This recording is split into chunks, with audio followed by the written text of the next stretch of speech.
So Oh, it you goes. sound Canadian. Did you just say I sound Canadian? Yeah. Yeah, I am Canadian. You don't have too much of an American accent, but I guess my Canadian I accent is aggressive, since everyone seems no, to notice it right away. I just pick it up. I pick up that stuff. I live really close to Canada. I'm about an hour and a half drive to Canada, so. Oh, right on. Were you guys like Buffalo then border? No, I'm in Bay City, Michigan. Oh, okay, okay. A little nowhere town. Well, I mean, it's a city. It's like 30,000 people. I was listening to Jimmy talk on Riff Tacos, Oh yeah. and he's like trying to describe where Bay City is. And I was like, God, if only you were from Michigan, you would just use your hand.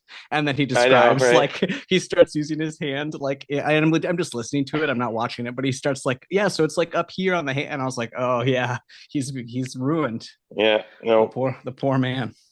Yeah. I'm the only one that lives here.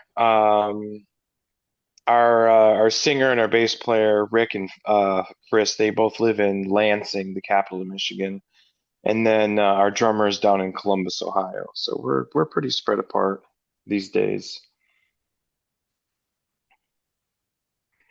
What part of Canada are you from, Rob? Southern Ontario, just about an hour south of Toronto. South of Toronto, so Hamilton area or something? Yeah, I was gonna say, I think you guys have actually you played Hamilton. Fucking Yeah, with Acacia Strain and Through the Eyes of the Dead. yeah, but fucking a long time ago. That was like Yeah, what, that was 2008, 2009. No, nine? that was Yeah, 2009, yeah. I was gonna Because say, I think I was legal. that I was think I was legal drinking age that was our like second to last tour. Because that tour was what kind of broke us as a band, actually. That then. That's kind of fun. kick-started our hiatus. We got seized at the border. Into It Canada? was Yeah, that happens a lot. yeah, but it was like we were really burnt out. We were been touring. Um, Man, like basically 3 years straight, like we had a couple months off every year, but it was getting to the point where we were on the road like 9 months out of the year, and we were on like a 3 year stretch at that point, and then we got like all this shit happened in Canada, and like our trailer broke, and then we went to Europe and lost a whole shitload of money, and it was just like, oh, well, we're broke and our trailer's broke and we can't make any more money. So Fox is just like Chris, our singer, Fox, Chris Fox is his name. I call him Fox. Um, he was just finished as a tattoo apprenticeship, and he's like, well, I'm gonna go be a tattooer because I'll make real money. I'm like, all right, well, So it goes. hmm. Yeah, if you're getting into music for the money, you might want to get the fuck out. Yeah, unless you're doing pop or country, I suppose. Which I guess Right? country and pop are kind of like the same thing nowadays. They're pretty married. Yeah, they are. Yeah, for sure. So For yeah, if sure. you do pop, you can make a shitload of money. But You can just like do cover bands every weekend and make a bunch of money that way too. But it's like only a weekend, it's just like side hustle shit. yeah, but even still, I mean, that's not like, I mean, I could DJ. Right. I could sit at a fucking bar with a laptop and make the same amount of money as a cover Hmm. band would. Right. Yeah. Sadly enough, especially once you like split the pot five Yeah. ways amongst a bunch of dudes and shit. Yeah. Yeah, then the gas and everything else, right? Yeah. I mean, to be fair, like we're not like we're ever like a super successful band by any means, but we at least sustained life. When I was touring consistently back in like 2007 to 2009, 2010-ish, right in that cusp of life, I didn't have a job. Like I came home for a few weeks and then went back on tour. So it's like I slept on our bass player's couch and we lived with his mom and it is what it is. Fucking Still here though after all these years. Right on. Well, yeah, I got a real job now, so now I can't tour because I have a real job. So Nice. is what All it right. is. Well, we're gonna get all into that and what's coming up with the band and everything else. Cool. I don't know if you've heard the podcast. I just introduce the podcast. I plug our socials real quick. I'm going to say that Gary's on the mic, do a Okay. little spiel about the band, and then we kick in. I say, welcome to the show. How's everyone feeling?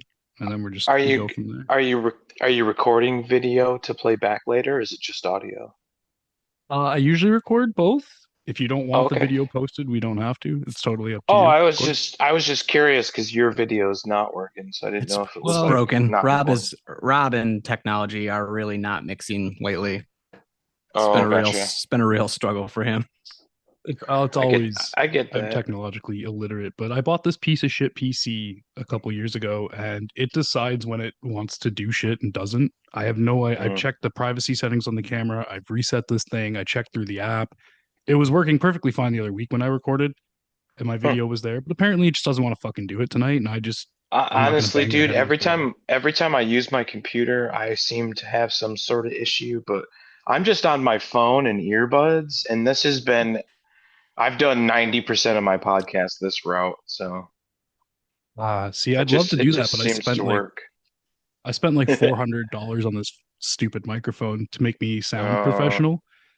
oh, So sure. I bet it connects yeah, to your iPhone, buddy. it's a Yeah, USB mic. you, It Yeah, doesn't you connect can to the. yeah, it'll you still can do get Nah, one it. of those you Yeah, can get one of those little mics from the TikTok shop, the uh, right. little I those Little. actually tried don't that. sound bad, yeah. Yeah, that pissed me off because I've seen them and they're like $30 or whatever to cop them online. Meanwhile, I spent like Yeah. over $400 on this fucking mic, and these little Oh $30 yeah. things perform just fine. For So talking, sure. Yeah. I'm Yeah. guessing you bought like a SM7B or one of yeah, those. VM7, sure microphone. Yeah, the new one. Yeah, Yeah. that's like the USB podcast one. Yeah. I mean, they're Yeah, awesome. Don't get me they are wrong. You bought the right mic, but for sure. I get it, I man. sound great on it. Um, and it's crystal clear and everything, but you got to talk like right at it. You don't really have like if you Oh pull yeah, back too much, it's not gonna. Yeah, Yeah. dynamic range, man. Or yeah. proximity effect. That's what it's called. It's a dynamic microphone. I'm a recording nerd, so you're talking to the right guy about microphones. Yeah, I was gonna say Anyway, let's I have start no this whole knowledge. spiel before I run out of shit to talk about. And we'll run Oh out no, of you'll have steam. plenty. We Get have to questions. bedtime. We have questions. We have questions. All right, let's get to Oh it then. shit. Am I allowed to smoke Uh, marijuana on here? yes, I'm Okay. going to be drinking probably, so feel free. Okay. Yeah, It's you can legal where swear. I'm from. Well, it's legal from where you are too. Oh yeah, we've been legal for way before you guys. Yeah, When you did can you swear, start? smoke, cuss, whatever. Well, we Oh, were okay. I mean, we kind of just always acted like it was legal in Canada. And then we had Yeah. like, I think BC did it before Ontario, like they fully Yeah. legalized before we did. Yeah. And then we had pot shops. Now Like we've it's had pot shops since I was like a teenager, and it yeah. wasn't legal then. So I don't know how we had like We had we've had medical yeah, here in Michigan for a long time. 15 years. Yeah, sounds right. Yeah, but we've been only recreational since 2019 maybe. Yeah, nice. I But don't remember. I remember getting my Mexican brick as a teenager though. That fucking just flattened shit in a bag. Yeah, I remember Anywho, waiting in like McDonald's parking lots to meet the guy, or you go up to Buddy's house and you have to play a half an hour of a fucking video game so his mom doesn't see you come in and out like oh in yeah. 5 minutes, I have and then I way became that less guy.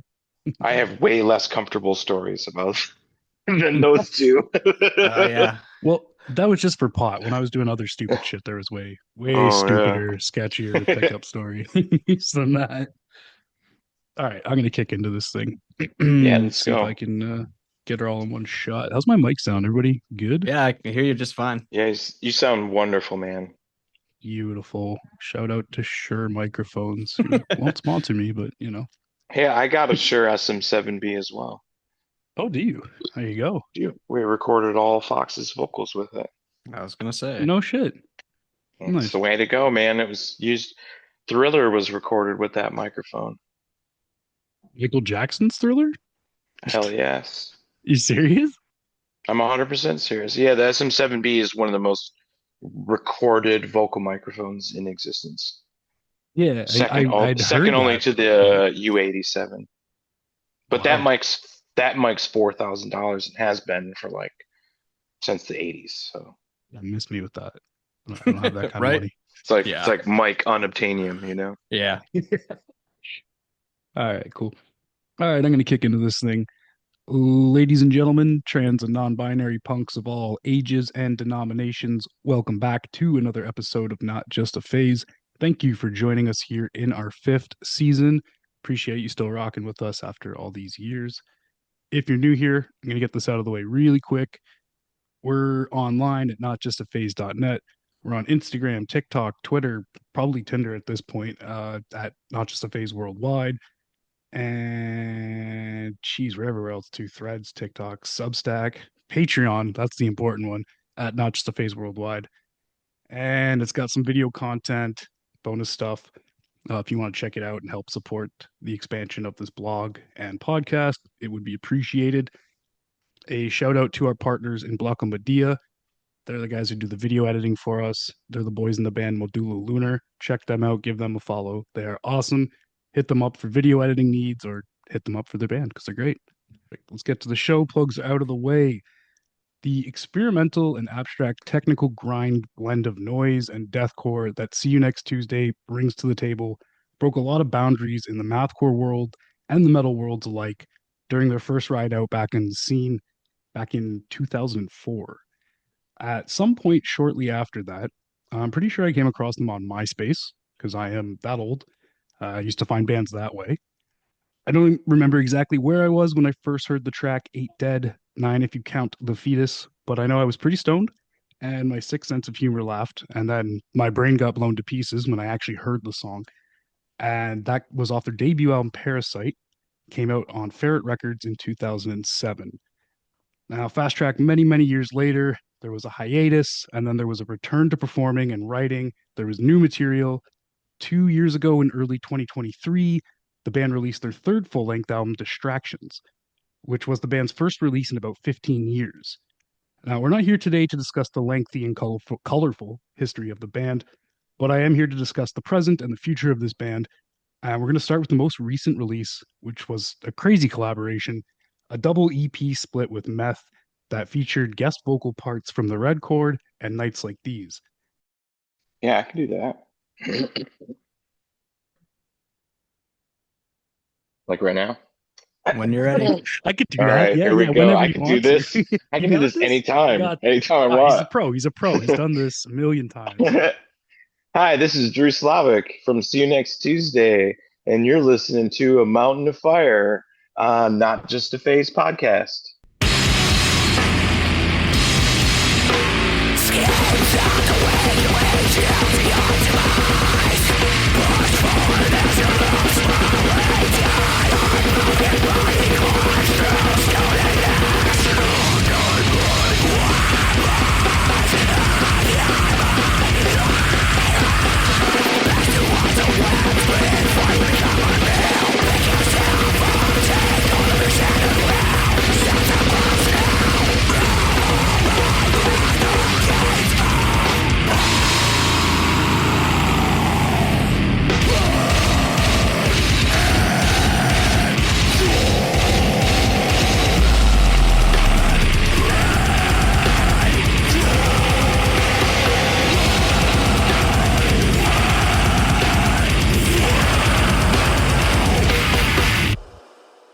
And joining me today to co-host this special episode is our new writer, Gary.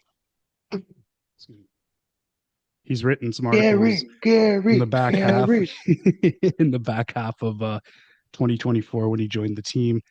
He was on for the Scrammys, and today's the first episode he's co-hosting with me, which is very cool. And conveniently enough, he actually knows the band and our guest that we're talking with today, so that's also very cool. Today we Yeah, have for the like See You Next Tuesday 20 guitarist years. Drew. Yeah. So Drew and Gary here have known each other. Drew's the guitarist of See You Next Tuesday, and we're very excited to chat about that band and all the crazy shit that's going on with them right now. So Saturday night, gentlemen, thanks for coming on to the show. How's everybody feeling? Pretty good. It's Saturday Live, night. yeah, man. Living La Vida Loca, you know? Oh yeah. No, it's good. It's cold in Michigan, cold in Canada, probably, you know. It's lots of snow on the west side of the state, but I we're doing. we haven't really gotten. I'm on the east side of the state, right on the bay, but the bay is to the east of me, so I kind of get the opposite lake effect that Gary gets on the other side of the state.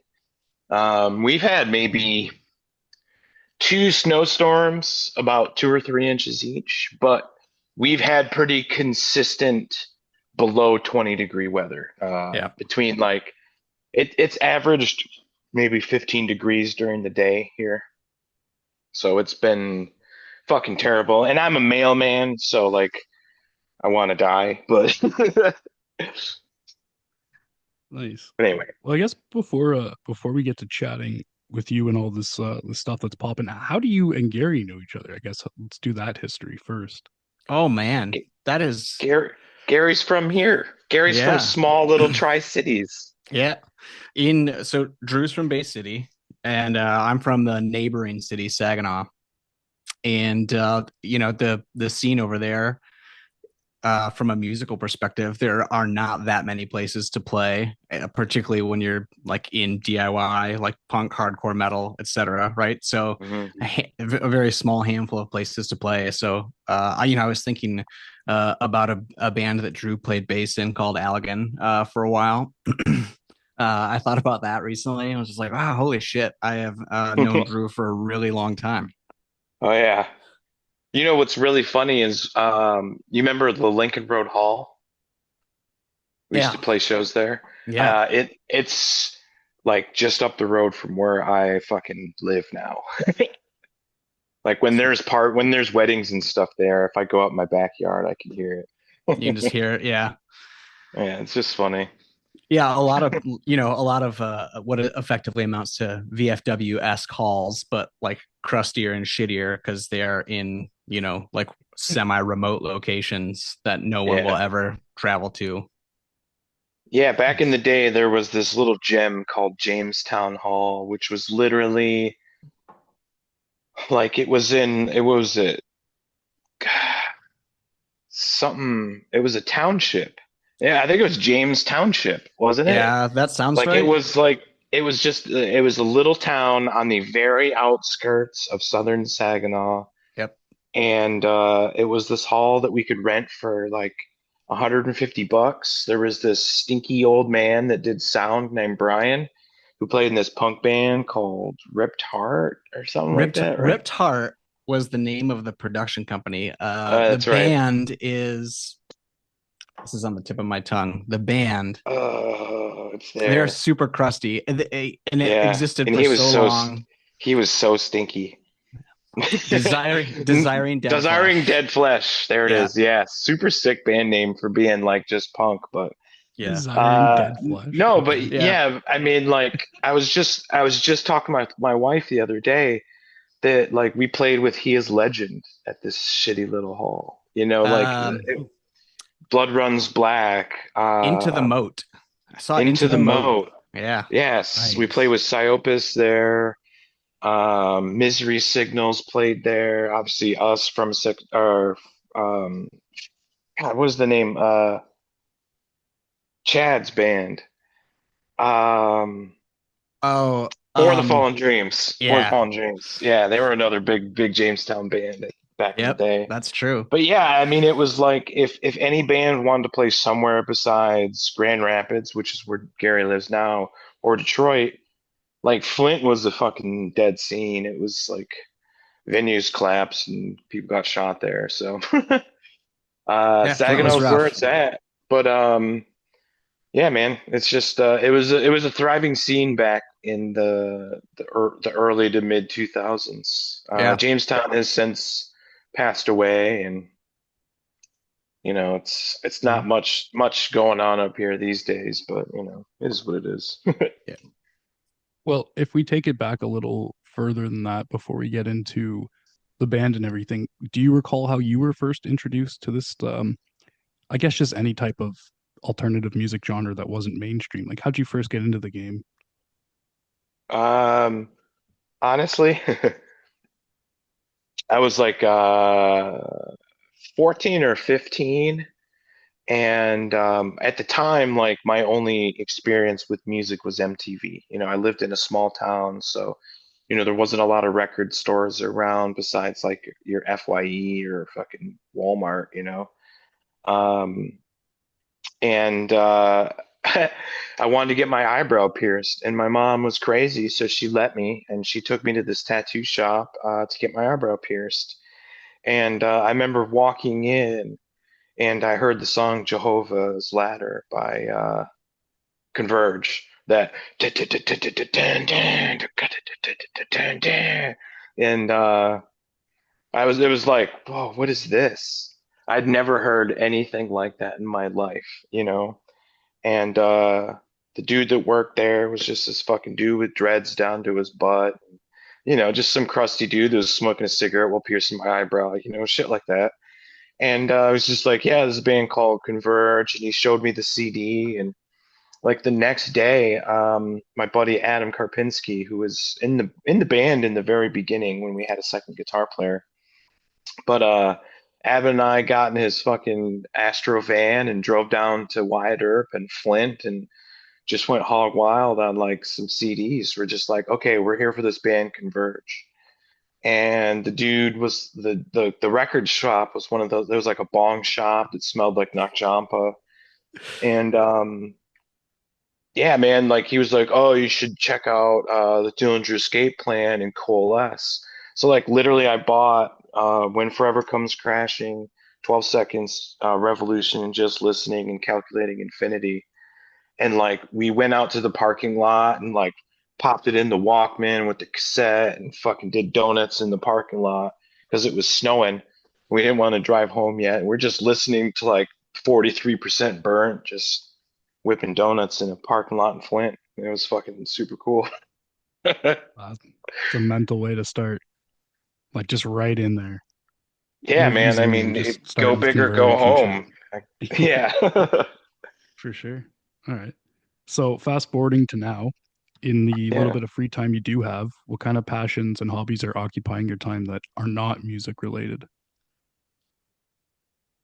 Mm. It's all Honestly, music. not a lot. Yeah, yeah. I mean, music takes up a pretty big part of my life. I play a lot, I practice a lot. I'm always kind of working on something new. I have a studio here at my house. So the nights that I sit up late or whatever, I sit in the studio and just jam, write down stuff, all kinds of things of that nature. But I'm an outdoorsy person too. My wife and I went to Alaska this last year, did some hiking and stuff like that. And we're actually Tuesday, I'm flying out to Vegas. We're gonna stay there for a week and renting a car and going out to the desert and stuff like that too. So, just like that type of shit. I'm a mailman, um, is my day job. So I mean I'm outdoors all day long and I'm out walking and shit like that. So it's just, I'm not a very dormant person. Like I don't sit idle very well unless I'm like super stoned, but that's Mm, about it. yeah, for sure. You listen to any podcasts while you're working, walking around all day? Or it's mostly music or what? Um, about 99% of it I listen to music. Mhm. Um, I I hate to say it, but I follow politics. It affects us, and it's fucking treacherous right now. And I don't necessarily want to go down that path. So don't get my Mhm. blood pressure if we can avoid it. Yeah, okay. Um, All right. but I do. There are some YouTubers and stuff that I do follow that are just informative and things of that nature. But for the most part, like I have a very specific curated playlist. It's public, by the way, so if anybody wants to find it, Oh yeah, it's on plug it. our it's on our Spotify somewhere. I think it's just called Drew's Current Rotation, if I'm not mistaken. Okay. Um, but yeah, I mean, it's just like everything that I'm listening to right now. I listen to I try to listen to a lot of new stuff. I'm a discoverer. Mm. I'm not a reminiscer when it comes to music. I think about that all the time because most what people do, most listeners listen to the same thing that they've been listening to forever. Like it's very hard to find people that are like, yeah, I only listen to new music. But I'm quite neurodivergent, so um, like I can say that I love Converge and I'll always love Converge, but like I probably only put them on, once or twice a year. I'm not that person that like sits and listens to old stuff often. I'm always looking for something new. But then like if I find a band that's new, I'll fucking burn it. Like I found this band, it's gore. I listen to a lot of grindcore, but there's this gore grind band from LA called Sulfuric Cautery.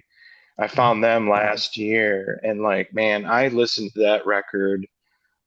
I couldn't at least twice a day for an entire 18 months. Wow. Like, Wow. and I still listen to it. It's Yeah. 16 minutes, so like it's not like that's crazy. But That's still and burning it them is out though. the part that's crazy is it is just absolutely noise. Like it's just like hyper blasting and like undiscernible guitars and gurgling sounds with pitch shifted vocals. So it is 100% noise, but man, it just Yeah. feels my engine. You know what I mean? Like I don't know what it is. Just blast beats get me through my day. It just makes me continue to work. I guess I don't Yep. know.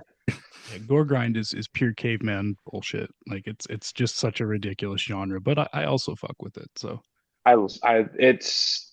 It has become in the last honestly during COVID um is when I really like reintroduced myself to gore grind because like one of my favorite bands, like all time favorite bands. Like if I had to pick like five bands that's all I would listen to for the rest of my life. Like Regurgitate would be in that clump of bands. Even though like they have past deceased members that they can't make any more music, so it's only a handful of records I get to listen to from them. But like they were very influential, especially around like intervals, our second record, so 2000, late 2007, early 2008. Um, I really, really, really got into that music then, but during COVID, I kind of refound it. Last Days of Humanity put out their newest record, the comp uh, composition of decompositions or something like that. And man, it is one of the most brutal fucking records. I listened to that record so many times. Like it was my number one played on my Spotify Wrapped. And mind you, during COVID as a mailman, I worked 70 hours, 6:30 to 6:30, 6 days a week. Like that was what I did. So I think I broke like 218,000 hours that year listening to music. And that record was like close to 40,000 hours. Like it was stupid. But like it was just so fucking heavy. But I don't know if you've heard that record at all, either of you. I haven't. You know, no, I don't think I have either. it's literally one of the heaviest records like that has been pressed. It's so good. That's- But anyway, yeah. So like, I fuck with the gore grind way too much. Did you get a chance to check out this podcast before agreeing to come chat with us? I know you've done a lot of podcasts. Most people I don't checked listen to them; out. they just say they're going to come on. No, I mean, I checked out a couple of the reels you have on your Instagram. You see that? Um, but nothing too crazy. Good, It's good. I'll That's be that's honest with preferred. you. We had that like Arctic blast that came through here. I had a couple days at work this week where we worked in like negative 22-degree weather. Oh yeah, Um, we're and going to dude, negative 30 next week here. yeah, I got out of That's what they're work. calling for. Yeah, We're in Fahrenheit over here though. yeah, Oh, word. yeah, Okay. negative 20 Fahrenheit is like what I don't even know what that'd be in Celsius because I can't math. yeah, I think negative 30 in Celsius is way worse. It But might I was be. anyway, going to I say don't know. I'm pretty sure yeah. our Celsius is worse on the negative. You know what? Yeah, because America is fast. your freezing is 0 and our Yeah, freezing is it's 32. So 32. Yeah. It's stupid. Americans are so fucking stupid. Just get our Yes, shit yes, together, we man. are. Told you it's Um, anything but the metric system, right? yeah, the one thing that makes sense. Let's use miles, 5,280 some fucking feet, 12 inches in a foot. Like, it's just, man, empirical system is stupid. Anywho, what were we talking about? You were walking in the cold because you're a mailman delivering mail. Oh, yeah. This whole week, dude, I've gone to work, died through work, got out of work, smoked some pot, and fell asleep by like 6:30. Yeah. It's been a roller coaster of a week. So my That's free time to like sit around and like watch TV or play on my phone and like really watch videos and stuff. I haven't really done any of that this week, unfortunately. I want to I want to shift because I think you're talking about getting into all the gore grind, and you and I have talked music a lot over the years, and I Oh think yeah. for me, I hear so much, like listening to distractions, and I re-listened to the discography this last week. Oh, Um, okay. I and it's like I kind of ran the gamut, and there's a lot of influence in there, and I think for a while I know you were playing in like jazz bands. You were not playing a lot of guitar. You came Uh, in, like pre-COVID yeah, maybe. yeah. Let's see. Oops. Um, I was playing upright bass in a gypsy jazz trio. I was doing that. I did that from like 2017 to right up to about COVID time. Yeah, because right before COVID, like everything kind of got weird and dicey. And obviously, like you have the opportunity to discover a lot of music. Hmm. And I think, looking at this meth split, they're saying drastically different kind of band is maybe not fair, but they're stylistically pretty different. They definitely fall into some different circles than, See You Next Tuesday historically would have. talk For about sure. some of the genre exploration that you've done that you felt it was influential in these records, just both distractions and the split, because I think there is more to it than I jammed 40,000 hours of gore grind. Yeah, no, for sure. I mean, distractions. Um, I'll be honest, like, a big part of me picking up my guitar again was Billy Strings. And, getting to meet him and play with him at the pyramid scheme and shit, that was fucking surreal. I remember like right before we played, I just ran up and gave him a hug and I was like, hey man, I quit drinking and listening to you play the guitar made me pick up my guitar. And, like I'm currently over 4 years sober now, so I haven't had a drink since October of 2020. And Congrats. distractions was my distraction. Like that's what that record was about. But yeah, I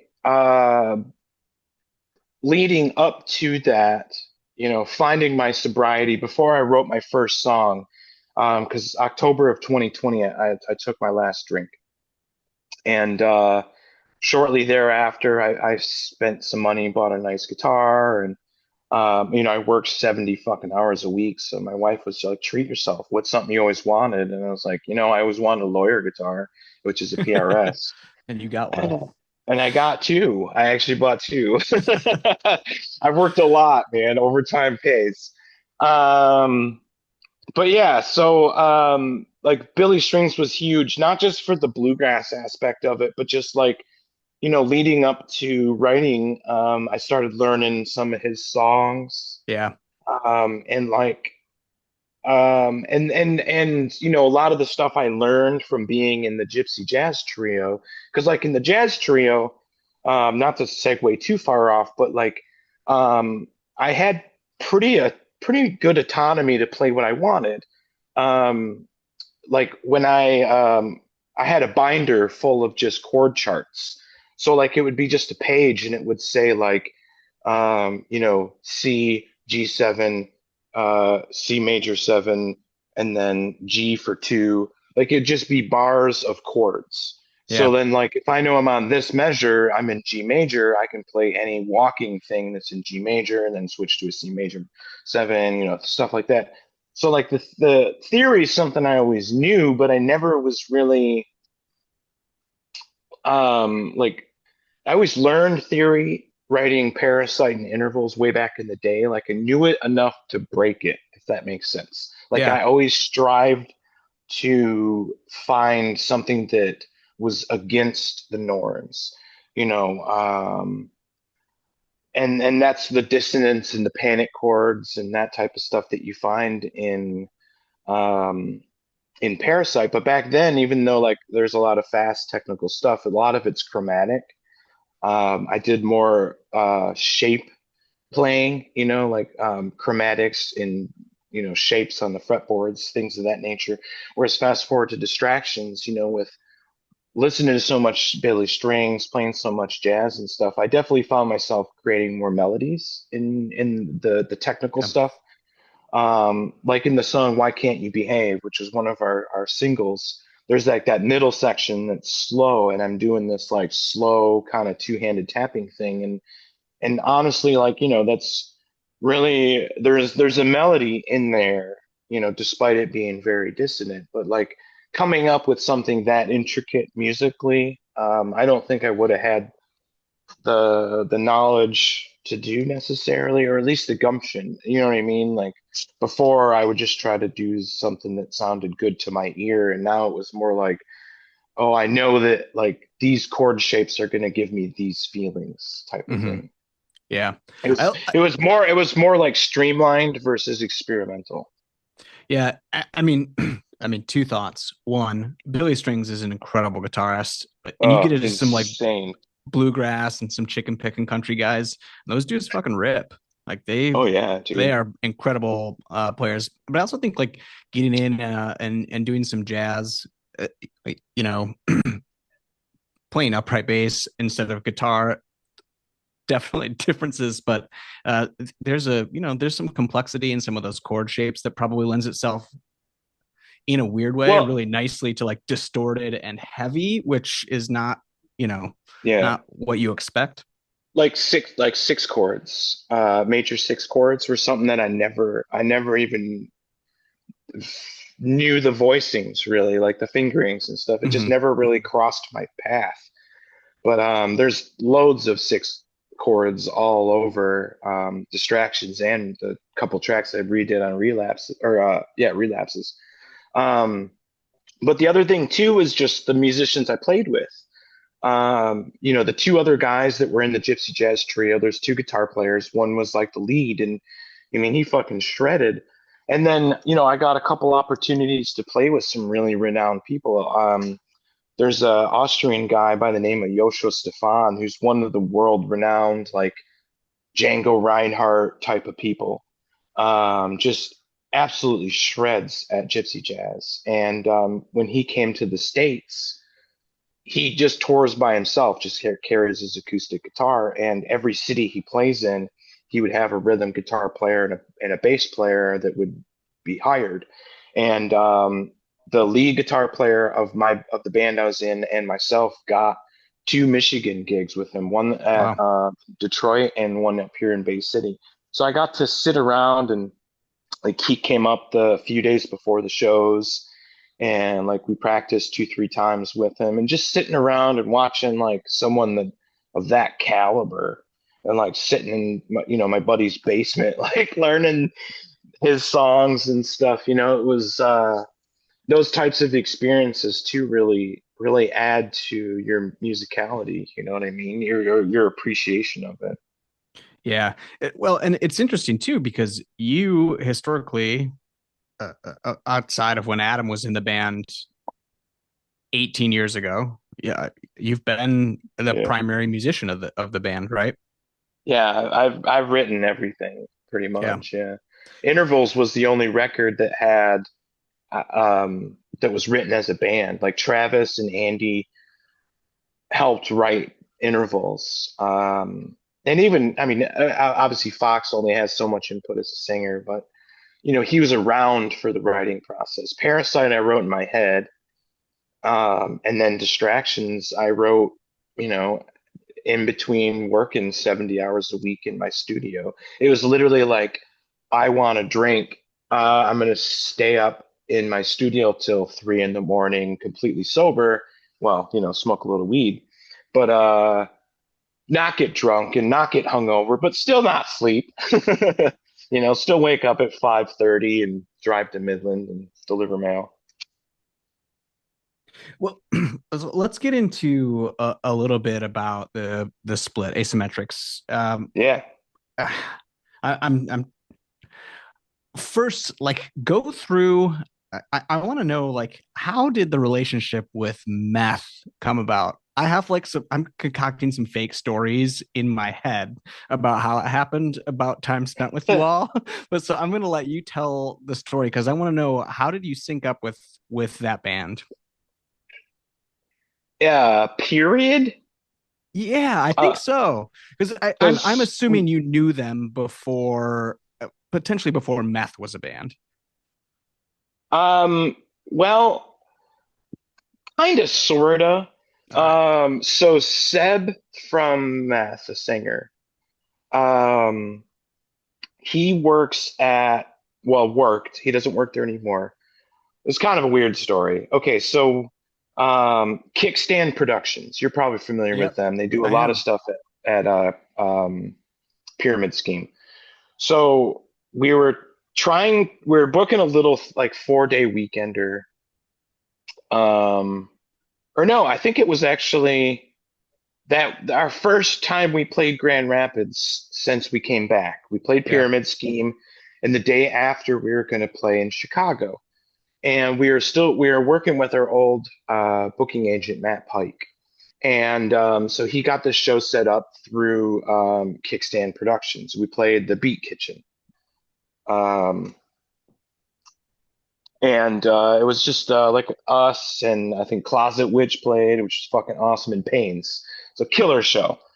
Um, and it was like our first Chicago show in fucking 15 years or whatever. And so in the midst of getting this show booked, Seb Alvarez, who's in Meth, and then this dude Shane, who runs like Empire Productions also. They're kind of the ones that set up the show, and both of them were like, blah blah blah. We booked for you way back when. Super stoked for these shows. Blah blah blah blah blah. So anyway, fast forward to May of that year, we're booking a little like 4-day weekend thing, and I don't know what it was. I think it was just because we knew they were from Chicago, and I met the drummer, Andrew, the drummer, was at that Chicago show too, so we met them, and I just kind of like hit up Seb or something. I don't even remember how it worked out. Oh, I think our booking agent was trying to work something out for a Milwaukee show. And Seb just kind of jumped in and was like, I can do a few different dates, blah, blah, blah, blah, blah, in the area. And then I was like, hey, how about just have Meth join on if you're interested? He was like, yeah. And like, so yeah, we did this little 4-day weekender. It was like Milwaukee, Madison, um, and then we went out to Minnesota, played like St. Paul, and then drove to this pizza place in Peoria and played with that Blind Equation band. And yeah, we just were like super friends. I remember like we were sitting at the venue. It was the X-Ray Arcade in Milwaukee, pretty famous place, and we're sitting out front, and the venue's not open yet, and this van like parks across the street, kind of thing. And it's like a big gray van. So we're like, that's probably a band. So we wrote on the little piece of paper meth question mark and held it up.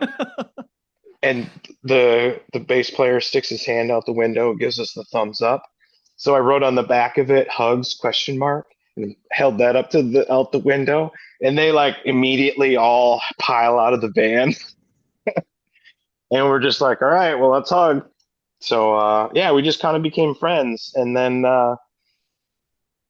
fast forward almost a year. Oh man, so Asymmetrics. I'll start telling this story now because these kind of like culminate together. Asymmetrics was almost a failed project, to be honest with you. So originally, we were practicing for something. Jimmy was up here, and we're just hanging out in my garage. Excuse me, getting some burps all of a sudden. I'm an old man, it happens. We're just sitting out in our garage where we practice, my garage out here. And I'm smoking weed, and Jimmy doesn't smoke weed, but he's super high because like the whole garage is filled with smoke. And we're just like talking about stupid ideas of records and blah, blah, blah, blah. And I came up with this ridiculous idea of like doing like a musical chairs type of thing. And I haven't really told this part of the story yet on any podcast, so this will be fun. So originally it involved three bands, and what it was going to be was like drums get recorded and passed to band B, and then band B put music on it and passed it to band C, and band C put vocals on it. So then everybody did drums and everything did a big shift two times. And originally, the two bands that were supposed to do it was Sawtooth Grin and Chapong. And it was going to be really weird because Sawtooth's obviously more on like the weird pattern jazz, and Chapong, Shatiz from Chapong openly said he was not going to use guitars and had like these plans of doing like, I don't even know what. That dude's crazy. So it could have been anything. And it was actually Sachiz's idea. I don't know if you listen to the secret tracks. Each EP ends with a secret track where the drums are played down the middle, and you hear each of the two bands in each ear, like hard That's pan to each ear. I Yeah, think I if had that question about that. Is that on the streaming? Is that on Spotify or any Yes, streaming yes, it services? is. Yeah, What at two the end songs are the of secret tracks then? Is it the end of each their, side? yeah, the end of each side. So the last Okay. track is I don't even remember. I'm not good with names. I'm pulling it up. Hang on. Ascend is the on the Asymmetrics B EP. The last track Succumb. is Ascend, and then Succumb. Yeah. So after Succumb, you hear like a sample of like some flies buzzing, and then you hear the snare kick back in, and it's the drums that are just normally mixed, so full stereo drums, but then our music is all panned to the left ear, and what meth did is all panned to the right ear. And because like the drums tie it all together, even though we're in different tunings doing different stuff, like it weirdly makes sense. After Ascend, so on the meth side there, the meth's EP, um, there's a little bit more like there's slower. You know, there's a little bit more where like it becomes more harmonious when you're listening to those tracks. It's a little easier listening. But anyway, that whole idea was something that Shatiz came up with. Um, but not to get too personal on like what happened, but like Sawtooth Grin had some personal issues or personal stuff, not issues, just some personal stuff. You know, like there some shit was going on in the band members' lives, and unfortunately, they were just like, we can't commit to this right now. Like so and so's got this going on, so and so's got this going on. It's too much to handle. And we're like, all right, well, that sucks. And then Chapong was like, well, honestly, I think we're going to break up. Like, what? Even though he says they're still broken up, I don't know. I think they're putting another record out. I don't know if I'm supposed to say anything about that yet. But anyway, so they kind of like silently just, I mean, he's, like I said, he's Napoleon and he's hard to kind of read. The nicest dude in the fucking world. But yeah, he was just like, well, if they're not going to do it, we're just playing. We wanted to break up anyway, or go on a hiatus, or whatever they did. So the project kind of just flopped. And like at this point, I had already recorded our drums, and like the project, like we had studio time booked, like the label was involved, so like the wheels were in motion, but then it just like hit a brick wall. And honestly, I took a couple weeks and was just like, fuck it, I don't know what I want to do yet. And then Frail Body and Meth and Usurp Synapsis played a basement show in Lansing. And I was like, well, I have to go see Frail Body in a fucking basement because they Yeah. are just kings. And so I went to that show and I was just kind of chit chatting with Seb and I was telling him about the whole fucking project and how it kind of fell apart. And then I was just like, wait a second, do you guys want to do it? And he was like, sure. And then, like 3 days went by and I kind of talked it over with the rest of the band and talked to label and like kind of streamlined the idea. I was like, you know what? We'll just each write 3 songs and then just share the drums and then each write new music over that instead of doing like a third band and all this shit. And I did extend the invitation for a third band. I did ask Def Club because we had just done a little 3-day tour with Def Club right around the time where all this was happening. Right before I actually invited Meth to do it because I think I saw them in March and that was February. Anyway, I'm mumbling at this point. Anyway, um, so yeah, I just kind of simplified it. I sent an email out to Seb and was just like, "Yo, dude, are you serious? Here's what I got going on." And I just like, wrote like a script, and it was like, "Here's what it was. Here's what I think it should become." Just streamline it. You guys write a couple songs or just have Andrew jam, come up with a couple songs worth of drum parts and just send me the drums. But like, let's not share anything. That was the big part of it. It was like, let's not let either side know what's going on. Um, and then, yeah, I mean, I sent him my drums. A couple weeks went by. Andrew was able to send me their drums. And yeah, it was awesome. Like they recorded their own stuff. I mixed everything once we got it all. I did all the mixing for each of the 4 parts, and then yeah, it just kind of all started really coming together. By the time um, I got their drums, I was finished with our 3 songs. Um, like Fox was already recorded on them and stuff. I pretty much had the mix down and stuff. And even before I heard their drums, I knew that I wanted to be some sort of like stoner rock vibe. Just because I knew the drums were going to be slow and probably repetitive to some degree. And I'm like, man, I was listening to a lot of like Beelzebong at the time, which is literally just like new Black Sabbath. Though that band is fucking great. I don't know if either of you know them. I am familiar, yeah. Yeah, they're No, so but good. okay. Hmm. Yeah, it's literally like just stoner doom, but with like blues licks and stuff. Like it's very Black Sabbathy. Really, really great stuff. But I was listening to a lot of them at the time, and obviously like Bong Ripper is always on my Russian circles. Those are always on my occasional lists to listen to and stuff. But yeah, so I just knew I wanted to write that, and then yeah, I got those drums back. Everything kind of came together pretty quickly. Like I had all my stuff set up to record guitar because I just finished writing the other stuff. So I kind of just recorded it as I was writing it, type of thing. And yeah, everything just kind of fell together. It was pretty sweet. It's a mental collab. I like how you said I made it simpler or you simplified it, but I mean, they wrote drum parts and you hadn't heard them. Then you get the drum parts and you have to write all the instrumental and vocal and everything to it. Yeah, yeah, So their yeah, drummer was 100%. writing your drum lines and your drummer was writing their drum lines. That is the Yeah, most so collab I think that's yeah, the easiest way to so describe what it was is each of yeah. us wrote 3 songs worth of music, and then we exchanged just the drum tracks. And then once we exchanged, we each wrote new music and vocals and stuff over those same drums. And we didn't share it with each other until we were both completely 100% done.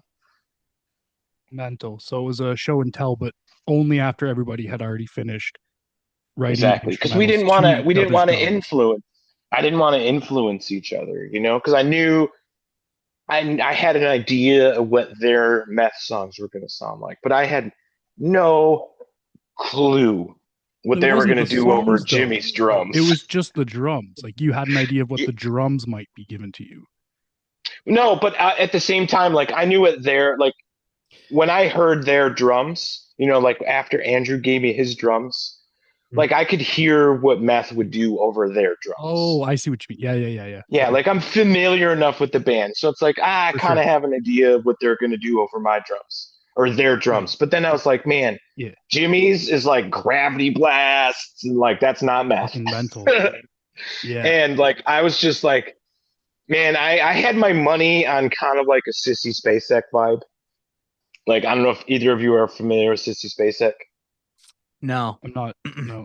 They're like very, very like noise grind, but like 90% noise, 10% grind. Like it's blasting. It's actually the dude from Sulfuric Cautery plays drums for him occasionally too, Isaac. Um, but it's hard to listen. Like in headphones, it's hard to listen to because it's a lot of distorted everything. Um, it's an acquired taste for sure, but it's just it's fast and noisy, and I had a feeling that what they were going to do was going to be some sort of like noisy stuff, which ultimately they did. But honestly, like I think their three tracks sound like As the Sun Sets. Like the three tracks they wrote over Jimmy's drums. So on the See Next Tuesday Yeah. side of the EP, it sounds like old As the Sun Sets to me. Like that's what I feel. Interesting. So there was a lot of there's so many collaborations going on here too. I mean, you had the vocalist from the Red Chord and Nights Oh Like yeah. These. So Yep. the vocalist of the Red Chord did guest vocals on your tracks. If Yep. I'm okay, Yep. and then Nights Like These were on Meth's side.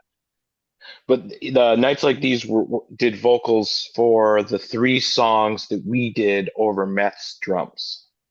Right. Okay. See, this is where you get there's so many fucking layers. Okay. Yeah, if you think about it, so there's the side A, which is like the cunt side, is what I call it. So side A starts off with our three songs that are all See You Next Tuesday. So our drums, our music, but have guest appearance from Guy from the Red Chord. And then also on side A are what Meth writes over our three songs worth of drums. Then side Okay, so that would be B, syntax error to succumb the last three. correct. So that's our drums, but Meth writes the music and vocals. Okay. So then if you go to side B, the Meth side, or because they're two separate EPs digitally, but when you buy it, it's one EP. It's confusing. I know. We're See You Next Tuesday. We wouldn't.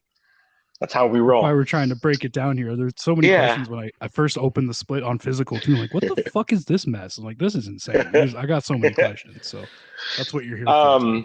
Yeah, for sure. So then on the side B, it's three songs that's just Meth. So their drums, their music, their vocals. And then there's three songs that's their drums, our music, and then Nights Like These. Billy from Nights Like These. He actually kind of took the reins. He wrote most of the lyrics and all the vocal parts. Fox was kind of the guest vocalist on those parts. Fox did do like some co-writing on a couple of the songs. And I mean, we all sat in a room and kind of hashed everything out together when we ultimately recorded it. But Billy really took the reins and just was like, and it worked out perfect because those tracks have such Nights Like These vibes anyway. So it was kind of like meant to be, really.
What a clusterfuck. That's crazy. Yeah, so If there's you break it essentially down like like that, four. though, it's helpful. Yeah, there's Yeah. like four chapters. There's Hmm.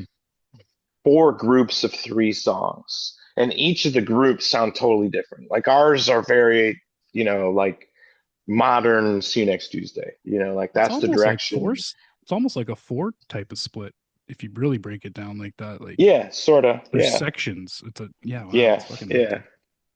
All right. yeah. I call them With all passages.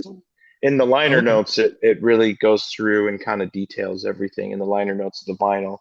And I Very cool. refer to them as passages. So, but anyway, Very cool. That makes a lot more sense now that it's been broken down that way for me because I didn't hear it or see it that way. I just kept like listening to it all over and being like, wow, this is mental. But yeah, it's hard with to all tell. I mean, like it's like if you just listen to it without looking at the titles and who's on what, it's hard to tell like who's because like syntax error, for example, is Seb doing vocals, and Seb wrote most of the music on that as well. But it's Jimmy's drums. But like if you didn't know that it was them, it could be passable as a See Next Tuesday song because it has a lot of kind of Parasite, Daughters, As the Sun Sets vibes to it, and mm, Seb does so much low growls and stuff that, that's a lot of what Fox does too. So Yeah, I think I understand. if you're not like actively listening, right? You put it on and you're doing three other things or whatever, you could definitely Mhm. get lost in the sauce on that. Same with the oh yeah. secret tracks that have like the two songs going on at the same time. Like if you're just doing shit and those come on, you wouldn't be the wiser. It just Yeah. sounds like a lot of blast beats. Yeah, I saw that in a comment on your Instagram and I was like, that's there's a secret song? What do you mean? Because I've only heard it on the streaming, right? So I didn't know there was a secret song or double drum tracking and It's on the so that's a streaming. very Yeah. yeah, Yeah. yeah, very cool. With all these vocal collabs, I mean, if you could get a guest vocal feature for a See You Next Tuesday track and you could have anybody do a feature on the track, who would you pick? Anybody? Anybody at all for vocals if you wanted to, hypothetically collab with. Man, that's tough. I mean, you've worked with some crazy vocalists already, so Yeah, I know. Um, I guess I've never really thought about it. I mean, those are the I know questions I'm who I hoping to would ask. want to collab with as far as like writing music, but vocals aren't really, I don't know. I'm not a vocalist. I don't even really listen to vocals. To me, it's like another instrument, not like a vocal. I don't know. I Interesting. mean, just for like cool points, I guess, somebody like fucking Corpse Grinder would be pretty sweet. Cool points. All right. Yeah. I mean, I love Cannibal Corpse, so I mean, like, don't get me wrong, that'd be fucking badass. I don't know, like, I'm thinking like my favorite, some of my favorite bands, like, Rotten Sound, yeah, fuck yeah, I'd have him do a song for us, but I don't know, What Jacob Bannon maybe, that'd be kind of neat. but what about so who would you just collaborate with then? You opened that door, so now I've got to ask that question. Oh, Oh, The that's a good Body one. for sure. Oh yeah. Oh, that was Yeah. quick. That or King Yosef, which him like I have his phone number and we text and I send him a bunch of stuff, but he's like super busy, so like I'm trying. If something happens with me and King Yosef, then then you know that he caved. But I'm That's working it. on it. The body never even responded to me. I did email them a couple times, but they never. I'm not on their radar, so that's okay. Through all of the years of knowing you and also knowing just like, how you got into music and the wide variety of instruments that you play, and then, Yeah. just doing my journalistic research, uh, I knew that this existed on some of these records, but there's a mandolin on every record Yeah, yep. and the meth And split. I Did it make the cut? You forgot the mandolin. Oh, no, I don't think it's on there. I actually played the man um, like I actually wrote a mandolin solo on Distractions. Yeah. Which there's a really good story about that. Um, so originally it just ended and it was just the guitar doing that kind of dissonant just kind of jingle jangle thing. Very, very reminiscent of my Billy Strings listenings and stuff. And then Fox wrote the lyrics, and it was the first song that he put lyrics to. And there was a big gap because he did vocals on that, and then he didn't do vocals on more stuff for like 6 months. And I wrote like 4 or 5 more songs in between that. So I had just that one song with vocals that I would listen to, and I got very used to it. And then I'm like, man, so he's talking about this like person that sucks so bad that if they were a TV show, that TV show would be canceled.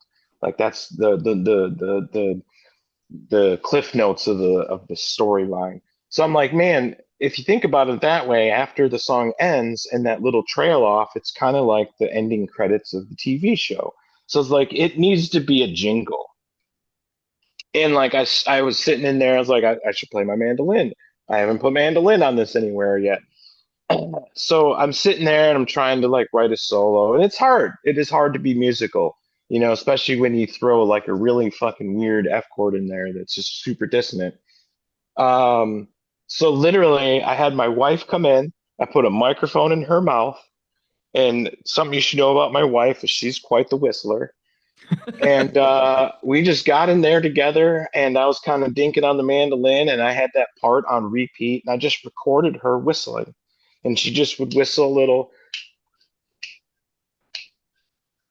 just ditties. Yeah. She was just knocking them out. So then I recorded her voice, and I sat there and kind of like pieced together like on Ableton, like her voice, and then kind of started learning it on my mandolin and put together those melodies.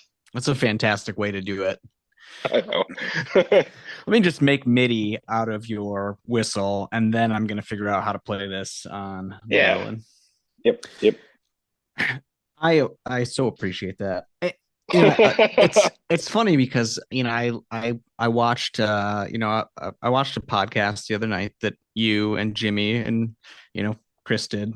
I'm trying to Yeah. call him, trying to actually use Chris as his name. It's like calling Cooter No, Josh, like they're they're adults now. yeah, I still call Cooter Cooter. It's the former bassist, but so I'm going through the discography, and there's an absolute maturation of the band. I listened to Parasite, which I probably hadn't listened to in a while.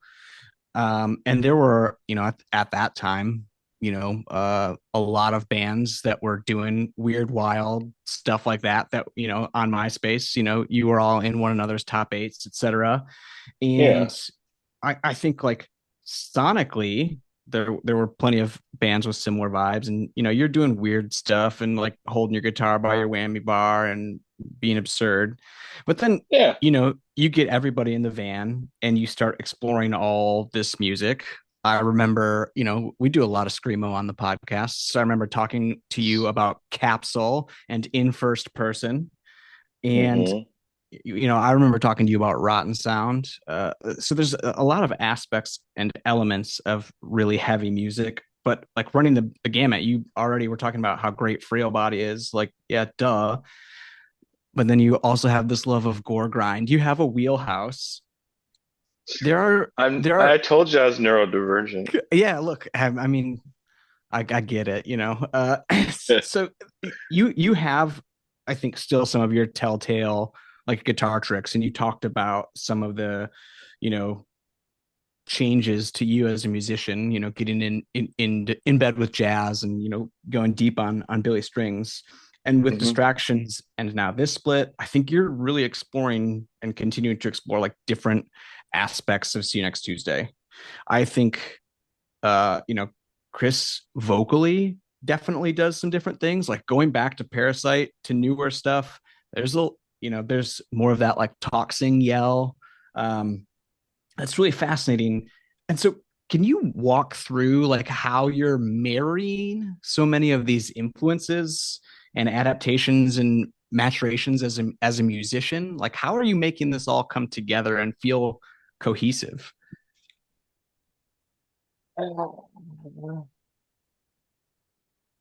I don't know if it's necessarily everything coming together as so much as just like when I listen to other music, it's not necessarily for like inspiration. It's not like I'm like, oh, I want to write a fucking sick breakdown, so I'm gonna, listen to fucking Boundaries. Um, like I listen to the like all this music, and like I'm like a sponge, I guess, like all this stuff just gets like soaked up in the way I obsessively listen to music too.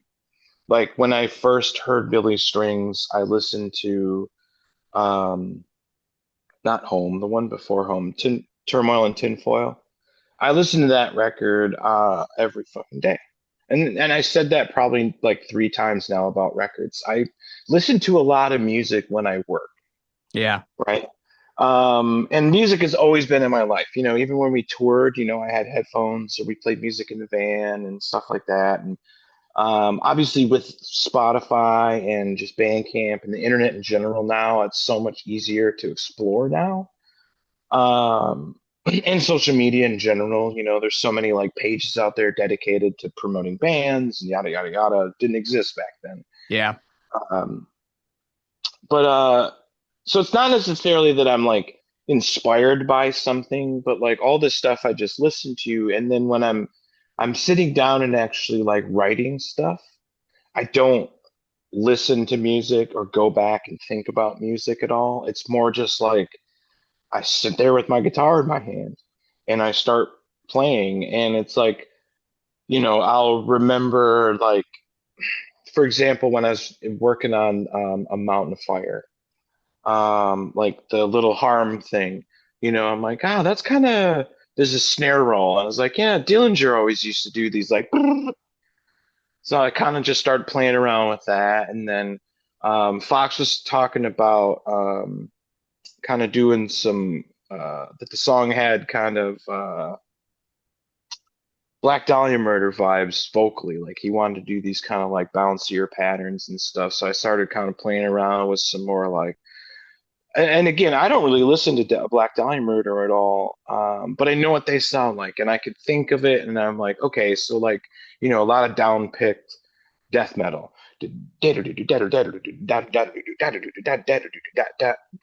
You know, so then I just started playing and I write and and then find notes that I like and then I implement some sort of theory to it, like flatting this or raising this to make it make more sense. Um, and then in the midst of that, I'm like, you know what? There's this fucking like two-fingered tapping bucket head thing that I've worked on like the better part of 15 years, and I like kind of was getting it down at the time. I was like, what if I turn that Black Dahlia Murder sounding riff into a two-handed tapping and it's it's like double the speed, and that's essentially in a nutshell how it all culminates. Yeah, there's a big part of it too, just like writing something you like, something you want to hear in some Oh ways, right? yeah. Oh, 100%. I love listening to my own band. I have no shame. I listen to my band all the time because I wrote those songs for me. Yeah. Yeah. Um, this has me thinking because you brought up Black Dahlia, and not really a band that I think about all that often, but local Michigan, which Yeah. also means I love Alan Cassidy. He comes out to all our shows. Those dudes have definitely probably played Jamestown. Oh yeah. I was thinking not terribly long ago about a Flint band since since we shit on Flint a little bit, but legendary Oh. Flint band, the Conqueror Worm, Oh yeah. recently, who a Oh wow. fantastic screamo band, just like popped in my head randomly. I was like, damn, that band rules. Um, so Don't let me forget I have a band from Grand Rapids I listened to recently. Go ahead. oh, I know this is exactly where I'm headed. So like from we did talk influences in like your earliest heavy music introduction, but like what about locally? What do you remember locally that you were just Two like, Stars oh Burning Sun. yeah. Two Stars Burning Sun. And in Claflin, which I Yes. recently found out that Scott from Hers Collective is fucking in Claflin. Oh shit, did not know that. Yeah. Yeah. uh They're him and Jenna are from Detroit. I remember you having some serious jealousy that I had seen Sawtooth and Keflin and Phoenix Bodies Oh, at Phoenix Bottle Bodies. Rocket Fest a million years ago. Raise the Bullshit Flag Yeah, was like one of the most influential records when I was writing Parasite. really. Man, that record was so fucking good. That's a great That and band. Behold the Fuck Thunder. That record fucking ripped too. Yeah, Great Redneck Hope. Fantastic couple of records. Yeah, but man, Phoenix Bodies, what a short-lived band. Like, man, that record, like, no skips. Just, I still listen to that record now, and like, it makes me sad. Like, because it's like so perfect. Like, there's nothing about that record that I think could be changed for the better. It's the same with me when I listen to the first Glassjaw record. Like, there's times I put that record on, I'm like, there's so much going on in such a simple section. Like, fuck all you guys. Oh, that's another fantastic record. I have not listened to that in a long time. It's good stuff. I put it on when I want to hate myself. Like when it's when that's the recording is really, really balanced and just good. And it's technical and there's a lot going on. It's not like Calculating Infinity. Calculating Infinity has no low end to it. And it's all about just hearing what's going on. But the Glassjaw has like beef and technicality, and it's always something. It's one of my go-to reference records when I'm mixing, when I was mixing Distractions and specifically mixing Asymmetrics. I always go and listen to some Glassjaw just to like hear like, oh, what are they doing to make that bass just insane. They're so good. We've mentioned so many big names that have influenced you and that you've played with. Is there a big name band or any name band that you haven't played with yet that you're dying to share the stage with? Yeah, Rotten Sound. Oh my God, they've like been my favorite band since 2006. And they never come to the States. The couple times that we went over to the US, they fucking toured the States the same time. And like, I mean, they probably haven't played the States. And Rick's seen them like three fucking times. But there was a period of my time where I was a drunk and didn't do anything except for drink and work. So I missed out on some stuff too. So, but yeah, Preach. Yeah. Rotten Sound would be fucking insane for me. That would be surreal because it's just been a band I've listened to forever, forever. You Nice. know. Nice. Well, you guys have done the reunion, and I mean, so many bands have, especially since 2020. Um, is there any band that hasn't done it yet that you're still holding on to or hoping for? Um, weirdly enough, I was talking to this dude on my Facebook earlier today, and he mentioned ion dissonance, and I was like, "Are they a Fuck thing?" yeah. Montreal. And They put out yeah, they re-released the fucking oh no, that's not Ion, that's Despised, sorry. The yeah, I was gonna foil say hoodie. I this. was I just don't thinking think I always Ion's done mix up Ion and anything, Despised. Yeah, yeah, yeah. but Ion's ion pretty sick. dissonance was always super sick. Hmm, I don't know. Like I said, I'm not really much of a nostalgic person. Um, as far as like the bands that I listen to, you know what I mean? Like, I don't know, because I discover new bands all the time. So like, I'm, I don't know. I guess I haven't thought about it. That's a tough one. There's so many For sure. bands have come back already too, like it's It gets tougher every week that I ask because every week there's an old band reuniting again too. So yeah. it's just All these mental right bands that now. are coming back, like my wife's losing her shit. She drugged me to Under Oath and she drugged me to I Saves the just saw them Day last this month. year. I just saw Under Oath Yeah. last month. Oh, so I good. am I am not a fan. Not your thing, eh? That's all right. Not for me. Yeah. And we saw him at the Masonic, which is the worst venue in all of the world. Mhm. And all I could hear was cymbals and like sound. And she's like losing her mind because she knows every song. But I've barely listened to that band in my life. Hmm. If it was on, it was in the background. And so, like, to me, it just sounded like nothing. But, Fair enough. Fair it enough. is what it is. We did see, she took me, she wanted to see Saves the Day, another one that decided to come back. Yeah. That I was at didn't know they St. came Andrew's back. Hall. That was at St. Andrew's Hall. So I could at least hear them. So that was worth watching. Well, But you said you haven't really thought about that question, the reunion question that I asked you. I try to yeah, ask some questions that you probably haven't been asked before. I'm okay, hoping, and I know you've done a lot of yeah, podcasts. So this is kind of near the end. I ask some questions that aren't necessarily about your band.